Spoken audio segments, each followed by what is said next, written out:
লোহিত সাগরে মার্কিন যুদ্ধজাহাজের ওপর ফের হামলা শুরু করেছে ইয়েমেনের হুথি যোদ্ধারা। গত ৭২ ঘন্টার মধ্যে চতুর্থবারের মতো ইউএসএস হ্যারি ট্রুম্যান বিমানবাহী রণতরী এবং অন্যান্য জাহাজের উপর গোলাবর্ষণ করল বিদ্রোহী গোষ্ঠীটি। খবরটি প্রকাশ করেছে কাতার ভিত্তিক সংবাদ মাধ্যম আল জাজিরা। হুথিদের সামরিক মুখপাত্র ইয়াহিয়া সারি বলেছেন, এই অভিযানে যুক্তরাষ্ট্রের জাহাজ লক্ষ্য করে বেশ কয়েকটি ক্রুজ ক্ষেপণাস্ত্র এবং ড্রোন নিক্ষেপ করা হয়, যা ইয়েমেনে যুক্তরাষ্ট্রের পরিকল্পিত আক্রমণকে ব্যর্থ করে দিয়েছে।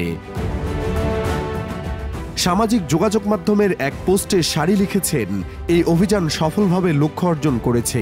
তিনি বলেছেন, মার্কিন আগ্রাসন ফিলিস্তিন জনগণের প্রতি ইয়েমেনের অটল সমর্থনকে থামাতে পারবে না এবং গাজায় হামলা ও অবরোধ বন্ধ না করা পর্যন্ত ইসরায়েলের ওপর আরও হামলা চলতে পারে। এর আগে গাজায় ইসরায়েলের আকস্মিক হামলায় কয়েক ঘন্টা পরই ইসরায়েলের দিকে ক্ষেপণাস্ত্র নিক্ষেপ করে হুথি গোষ্ঠী। অবশ্য ইসরায়েল জানিয়েছে, তারা হুথিদের নিক্ষিপ্ত ক্ষেপণাস্ত্রটি তাদের ভূখণ্ডে পৌঁছানোর আগেই প্রতিহত করেছে। ইয়েমেনের স্থানীয় গণমাধ্যমগুলো জানায়, সাম্প্রতিক কয়েক ঘন্টায় সাদা এবং বন্দর শহর হোদেইদা সহ দেশটির বেশ কয়েকটি এলাকায় মার্কিন হামলা হয়েছে। প্রসঙ্গত, মার্কিন প্রেসিডেন্ট ডোনাল্ড ট্রাম্পের নির্দেশে ১৫ মার্চ শনিবার থেকে ইয়েমেনের হুথি বিদ্রোহী গোষ্ঠীর উপর বড় ধরনের বিমান হামলা শুরু করেছে যুক্তরাষ্ট্রের সামরিক বাহিনী। এতে কমপক্ষে ৫৩ জন নিহত হয়েছেন।